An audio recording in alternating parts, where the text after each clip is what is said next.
What's going on, everybody? I'm out here in the shop. If you've seen the video before this, I picked this up from Jordan Townsend Racing up in Colorado. Left a link to their channel. Got some new beadlock wheels, or used, new to me, um, to go on the Jeep. But before I put this in, I had to order a piece. Jordan didn't have it. It's the front seal retainer for the front output. He didn't have it, or had to use it on something else, another build. But got it ordered. I have a billet adapter ordered. It's supposed to have already been here. Jordan did hook me up with a still adapter just in case my one doesn't ever show up.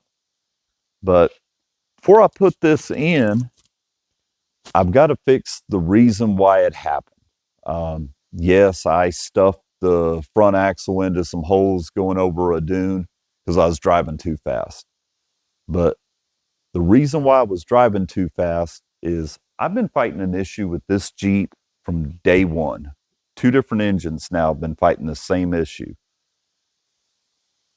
Slow speeds, crawling around. Once it gets hot outside, the temperature keeps creeping up. It'll never bring the temperature back down. It doesn't, just spike up, boil over, anything like that. But the temperature just keeps creeping up on the Jeep. I've had multiple radiators, multiple fans, multiple water pumps, thermostats. I've done a bunch of stuff and nothing has fixed it. And what I've come to the conclusion is I just needed to get my fan shroud, my fan farther back from the radiator.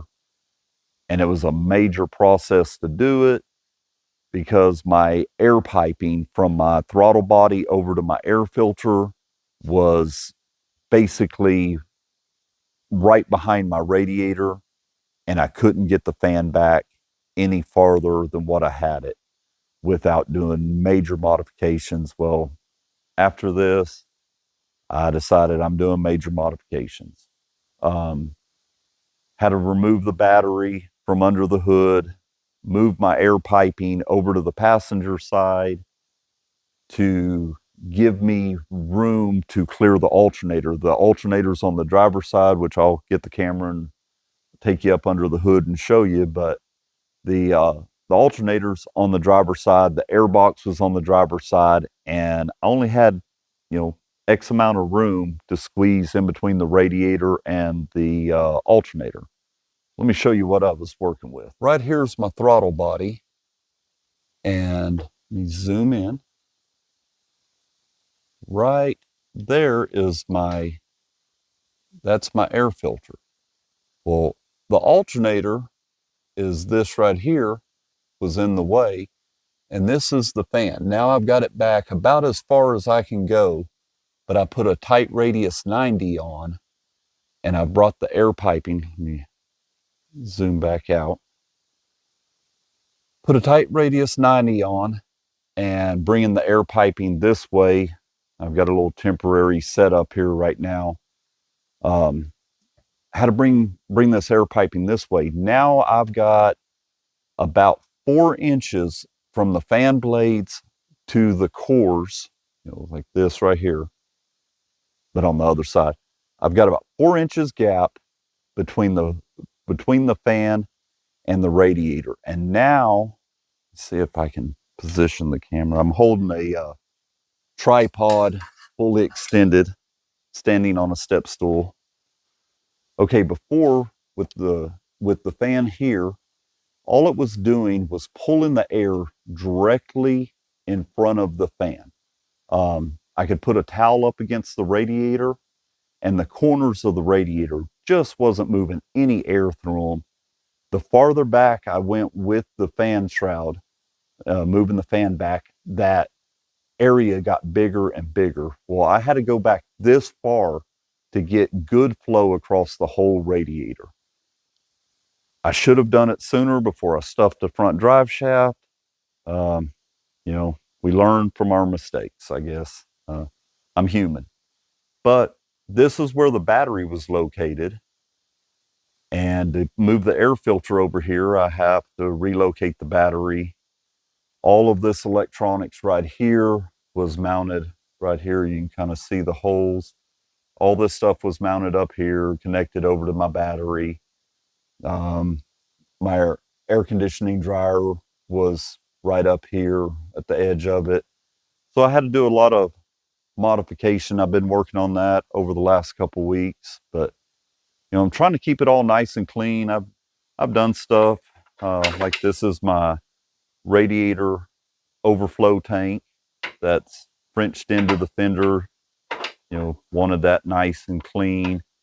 Over there on that side is my crankcase ventilation, which comes from the valve covers right here and on the other side, and they pipe around and then go up under the fender and go to my catch can.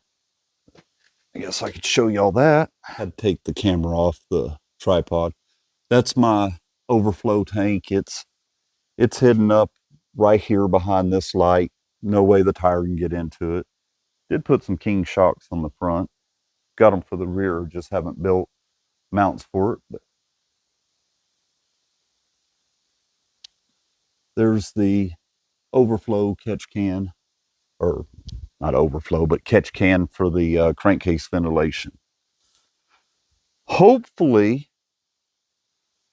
the radiator and overheating issue is resolved now. Okay, now that I've shown you all of that and this and blah, blah, blah, I have not tested it to see if it's overheating because the transfer case is puking ATF out of it, everywhere I go. I do still have pieces from the old case that was in it whenever I got it. It had a bunch of hairline cracks in it and what have you. While I'm waiting on parts for this to come in, I'm going to go ahead and probably pull this transfer case out in the next day or two, see what all parts I got, Band-Aid it together. It's liable to have some JB Weld smeared on it here and there, or some silicone, but I'm going to try to put it back together with the parts I've got, stuff it in here, and see if I've got this overheating issue resolved. If it's not resolved, I'm going to try adding an oil cooler with the fan on it. I did do some other modifications. I had a transmission cooler in front of the radiator. I relocated, I put a different transmission cooler that has its own fan on it. I relocated it below the radiator, so now I don't have the heat off the transmission cooler going across my radiator. I've done a few things that should help. I have no way of knowing until I test drive it. Luckily, I've got the motocross track out here, my old practice track from the old racing days, that I can go out there and I can crawl around on the track and see what the temperature does.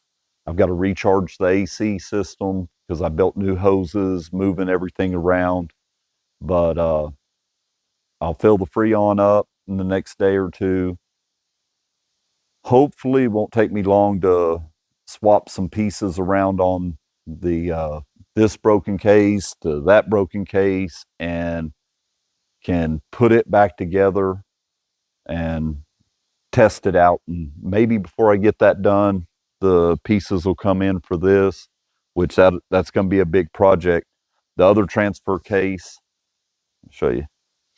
This portion here, your gear reduction's done in this front and a piece that's right here, which moves your rear drive shaft back shorter, and your front drive shaft is longer on the stock setup. This one, my front drive shaft is going to get shorter. It's going to have to be shortened, but my rear drive shaft is going to have to be longer, which isn't an issue other than the fact of when I built the exhaust, I've got a 90 coming down off of the driver's side header that's probably going to be in the way of the front drive shaft now. So I'm going to have to redo the exhaust, redo the drive shafts, get this in, And, it's a lot of work that at the end of the day, I still got to get the Jeep not overheating. Do I want this in? Yeah, I want this in. I want to be able to do front digs and everything else and have this behemoth of a transfer case in the Jeep. But I still got to fix the original problem, what caused the drive shaft to cause me to drive too fast and stuff the drive shaft. But anyhow, that's what I've been dealing with. I've got a whole lot of other projects. I got to put these wheels on, and I've got some really cool stuff I'm going to do on the back with the winches. But there's no sense in showing you all my plans back there until I get the overheating issue resolved and then move on to something else. Anyhow, just thought I'd do a video and catch everybody up on what's been going on, and trying to get back in the habit of doing videos. I've just been so busy. The heavy wrecker, I've been going nonstop in it. Juggernaut, I've been pulling trucks and everything out of the sand with it like crazy, which is a good thing. I need the business, but it's hard to run these trucks, work on this, shoot videos. This is about the only thing that I can typically shoot a video on. As I've said before in other videos, most of my clientele is major oil field companies, and their trucks are covered from bumper to bumper with their logos, and they don't want their equipment being seen on YouTube in a bad situation. So makes it hard for me to make videos. I get out of the habit, but I am trying to get this back together and start making a few more videos. It may just be me going out to the sand dunes and playing around myself, but I am going to start trying to make a few more videos.